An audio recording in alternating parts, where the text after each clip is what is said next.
I'm going on a business trip. Don't you dare call me for anything trivial, my husband yelled as he prepared for his weekend trip.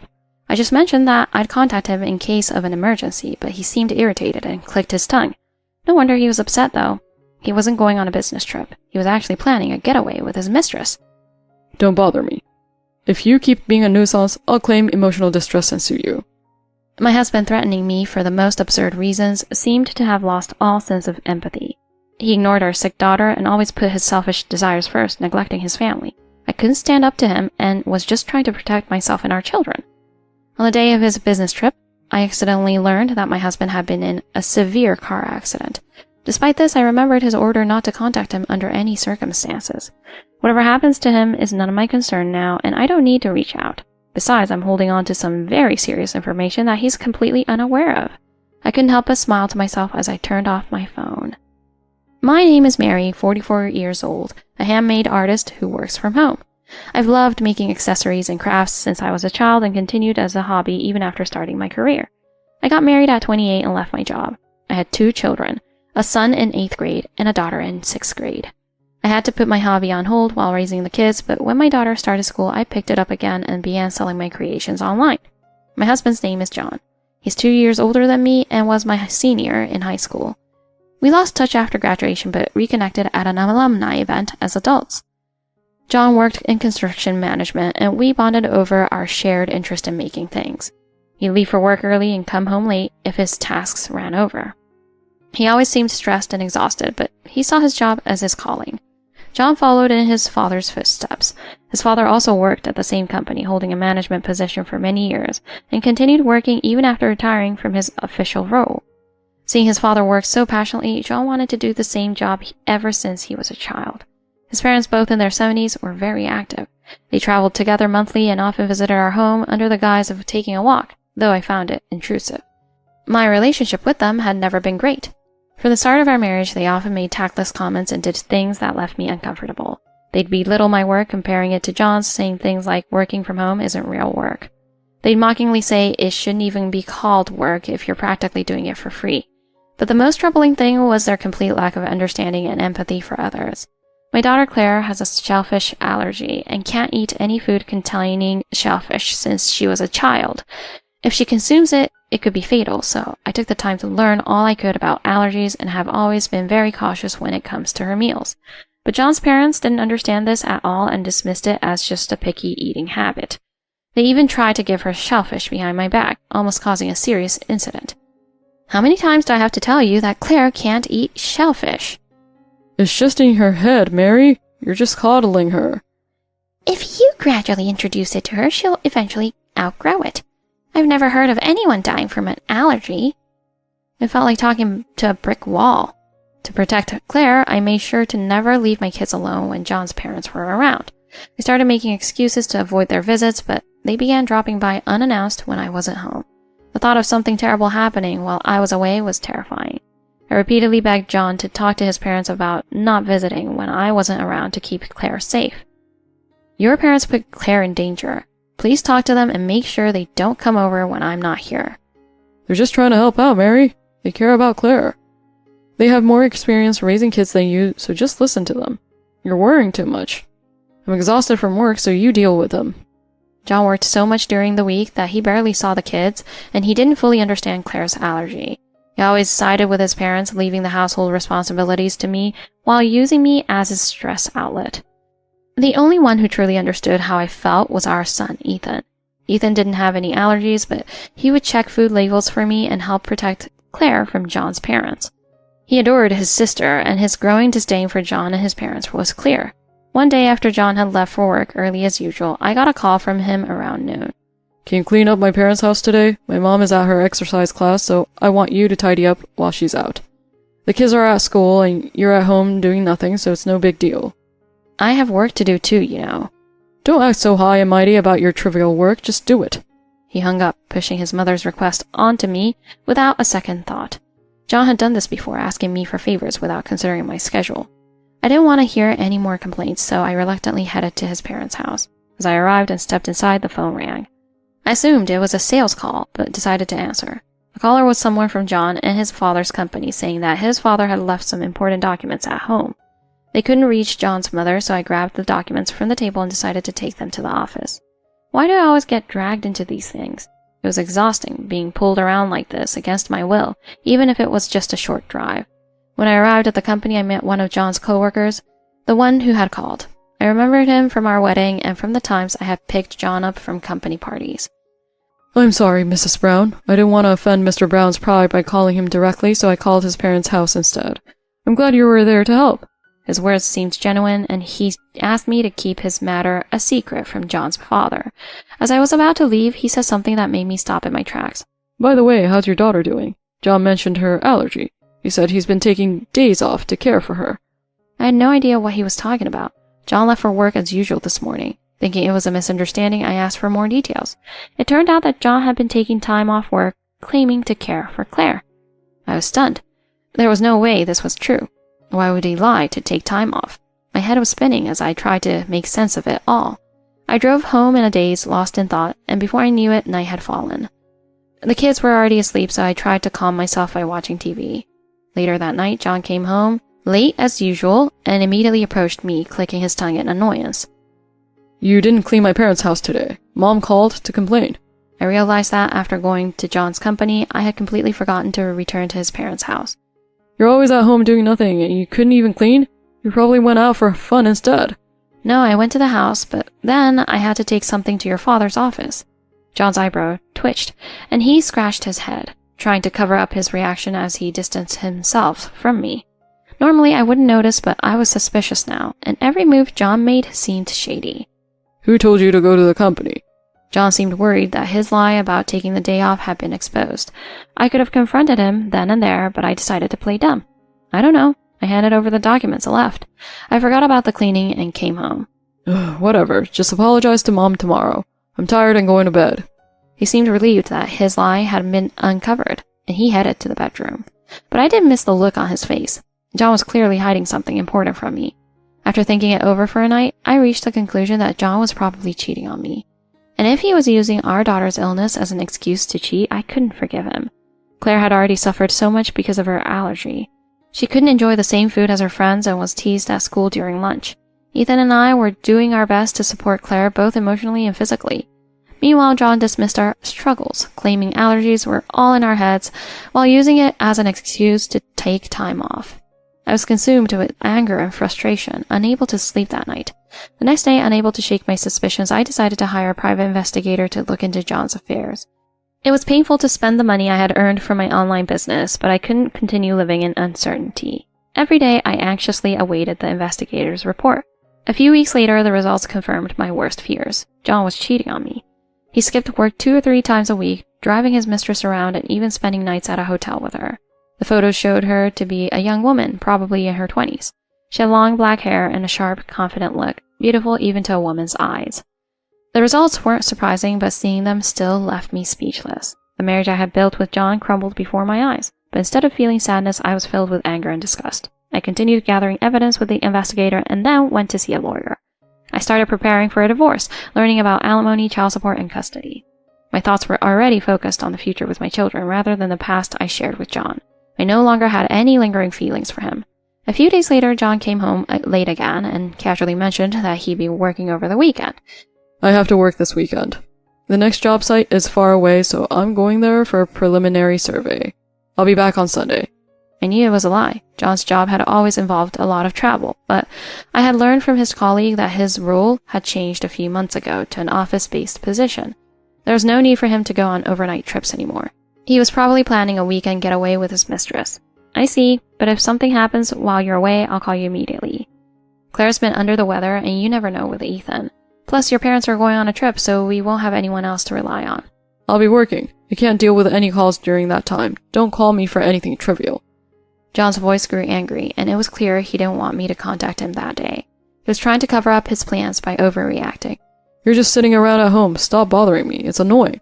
John stormed off to the bedroom without another word, but his behavior only made me more suspicious. I pulled out John's credit card from its hiding place. I had secretly taken it from his wallet, annoyed that he might spend money on his mistress. I logged into the credit card company's website. John always used the same passwords, so I managed to log in easily. I saw a charge from a place that sounded like a hotel. I looked it up online and found that it was a luxury inn in a secluded mountain area, a place only accessible by car. He might have planned to say it was for his parents if I found out, but I knew his parents were going on a seaside hotel, not a mountain inn. John was definitely going there with his mistress. He was so excited about this trip that he didn't want anyone to ruin it. That explained his unreasonable anger. Disgusted by John's behavior, I opened an apartment rental website and made appointments for viewings over the weekend. When the weekend arrived, John left with his overnight bag, barely saying a word. Claire watched him leave while eating breakfast, and Ethan, still recovering from his cold, lay on the couch. After tidying up the house, I prepared to leave for my apartment viewings. I'll be back later, so take care of each other. Where are you going, Mom? I'll tell you later. Ethan, please look after Claire. Got it.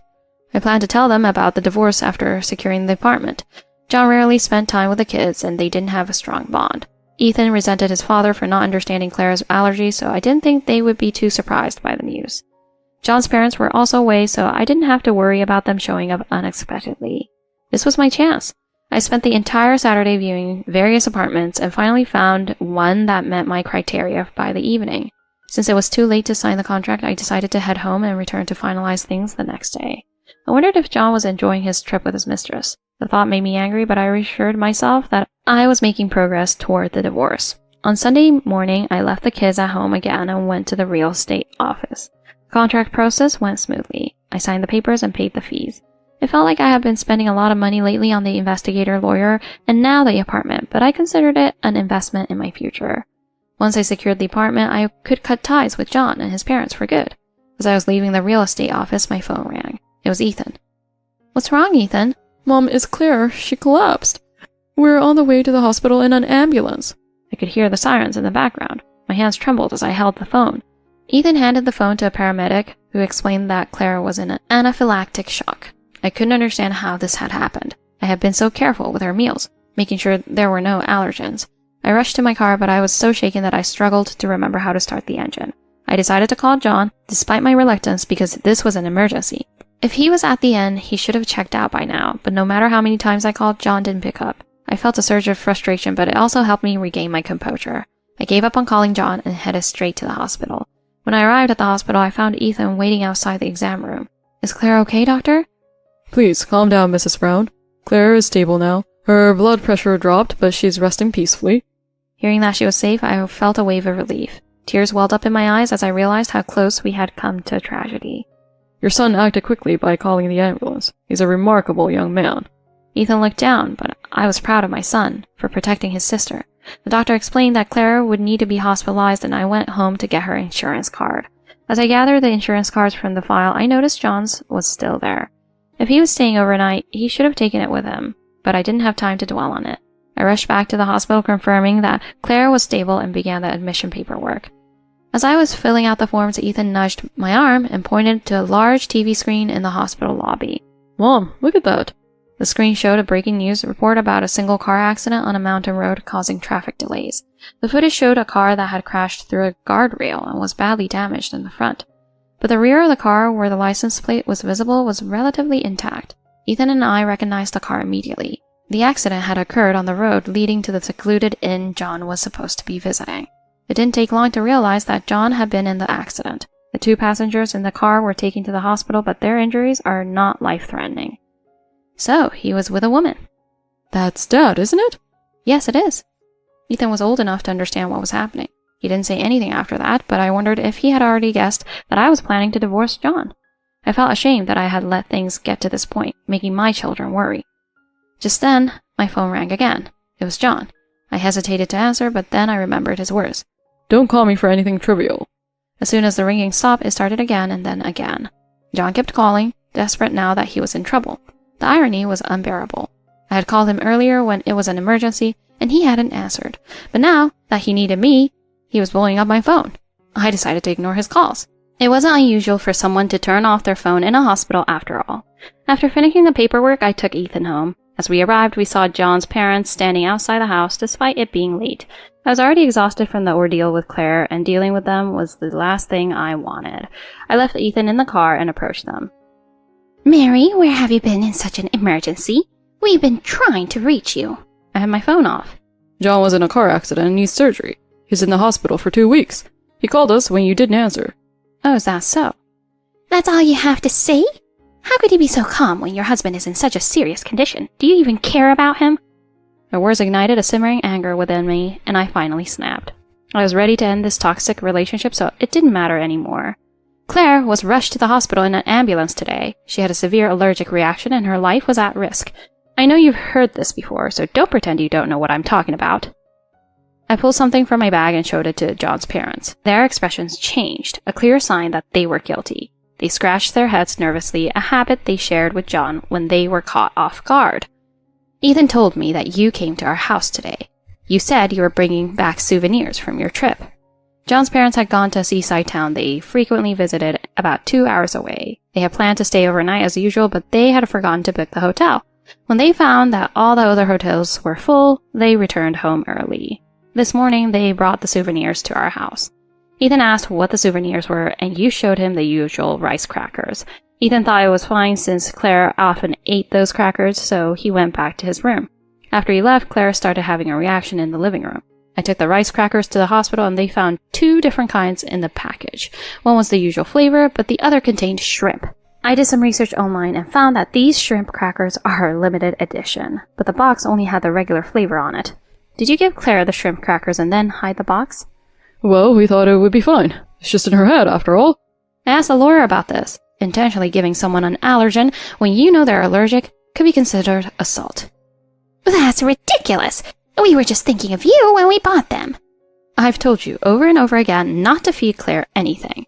You knowingly bought something dangerous and then had the nerve to think you were doing us a favor? I'll never forgive you for endangering Claire's life. I finally unleashed the anger I had bottled up for so long. If I had been firmer with them earlier, Claire might not have had to suffer. Now's not the time to talk about this. We came to tell you about John's accident. Don't you care about that? I don't care at all. He was on a trip with his mistress. I showed John's parents the evidence of his affair that I had gathered from the private investigator. They were stunned. He used our daughter's illness as an excuse to take time off and lie about a business trip so he could cheat. Why should I worry about him? I'm filing for divorce and will be suing both him and you for damages. As I finished speaking, a police car pulled up outside the office, sirens blaring. I had asked Ethan to call the police while we were driving home. The officers approached John's parents and asked them to come to the station for questioning about the possible assault. John's parents panicked and tried to resist, but they were quickly taken away. 2 weeks later, I had got a call from an unknown number. It was the hospital where John was staying. Since we were still married, he had listed me as his emergency contact.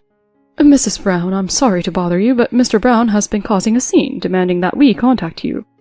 I didn't want to see John, but I didn't want to cause trouble for the hospital staff either, so I reluctantly visited his room. Finally, you're here, you useless wife. You've been ignoring all my calls. What's going on? After the accident, I had ignored all of John's calls. His hospitalization had been convenient for me. I had almost finished preparing for the move and had already consulted a lawyer about the divorce. Thankfully, Claire had been discharged after just one night, and when I told Ethan and Claire about my plan to divorce, they supported me wholeheartedly. All that was left was to get rid of this worthless husband. I didn't answer your calls because you told me not to. You ignored my calls too, so I figured you were busy. I feigned innocence knowing it would infuriate him. Just listen to what your husband tells you to do. And you took my credit card, didn't you? I'm supposed to be discharged today, but I don't have my insurance card, so the bill is too high to pay. Go to the front desk and pay it. I didn't bring your insurance card. Ask your parents for help. Don't be ridiculous. I can't call them because you got them arrested. They're in jail because of you. These past 2 weeks have been hell, and I'm going to sue you for emotional distress. His shouting was unbearable, even in a private room. The nurse looked like she didn't want to get involved. I had been holding back, but I had finally reached my limit. I'll be the one suing for alimony and child support. Don't pretend you don't know why. I know exactly where you were and what you were doing. I have proof. I showed John the evidence, the same evidence I had shown his parents. The file had grown thicker since I first started collecting it. John was visibly shaken as he saw the evidence piling up against him. I've already consulted with a lawyer and you'll be hearing from them soon. Ethan and Claire know what you've done, and they support the divorce. I'm going to be a single mother, so I'll need you to pay alimony and child support in full. There's no way I can afford that. I know you can't. You've barely been working, using Claire as an excuse. How did you know that? I don't care about the details. Just get the money and be done with it. I can't pay that much. John was starting to panic, realizing that I was serious about the divorce. Suddenly, a young woman walked into the room. She had long black hair and an air of confidence. It was John's mistress. Both John and I were surprised by her sudden appearance. You must be John's wife. Since it's all out in the open, I'll tell you. I'm the one who was with John on the trip when the accident happened. Don't say anything! The mistress, whom John called Jessica, had the same strong gaze as in the photos. I took a deep breath and replied to her. Thank you for the introduction. I heard you were injured in the accident. I wasn't seriously hurt, so I was discharged quickly. I've been listening to your conversation and heard that you're planning to divorce John. That's actually convenient for me. I'm in love with John, and I want to be with him. Wait, I haven't agreed to a divorce yet, and I don't have the money to pay for it. If you choose me, John, I'll pay for everything. I'll cover the alimony and any other expenses. I just want you to divorce her so we can be together. Really? That would be a big help. You're willing to take responsibility for him even after everything? Yes, I am. I want to be with John free of any complications. What do you say, John? Will you accept my offer? Jessica was willing to pay for everything in exchange for being with John. John was stunned at first, but then he seemed to make up his mind. Yeah, that would solve my financial problems. And Jessica is younger and prettier. If I choose her, I can still have a good life. Jessica, you're my true partner. Let's get married and be happy together. Oh, I'm so happy. I've always wanted to be with you, John. They embraced, whispering sweet nothings to each other. The sight was so absurd that I couldn't help but laugh. John had no idea what he was getting into. I learned through the investigator that Jessica had a secret.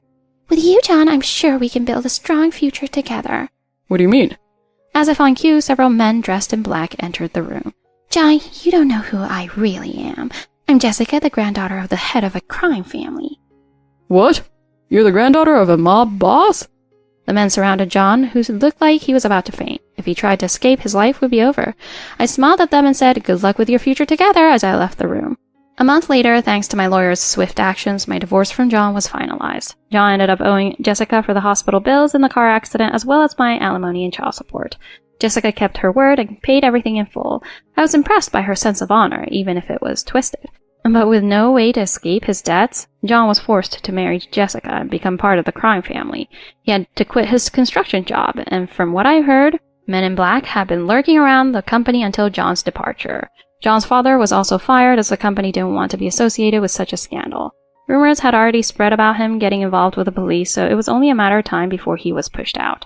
With their son and grandson disgraced, John's parents couldn't show their faces in public and became virtual recluses. Both John and his parents had brought this on themselves, destroying their own lives. I would make sure my children learned from their example and understood the importance of empathy. After starting a new life, my children and I finally found peace. Claire recovered fully with no lingering effects, and she's as cheerful as ever. I don't know if she'll ever outgrow her allergy, but seeing her smile alongside Ethan made me feel secure. My handmade business had finally taken off, and I was earning as much as I had before I quit my job. I'm determined to keep making things that bring joy to others. And when I've saved enough, I plan to take Ethan and Claire on a little luxury vacation to celebrate our new life together.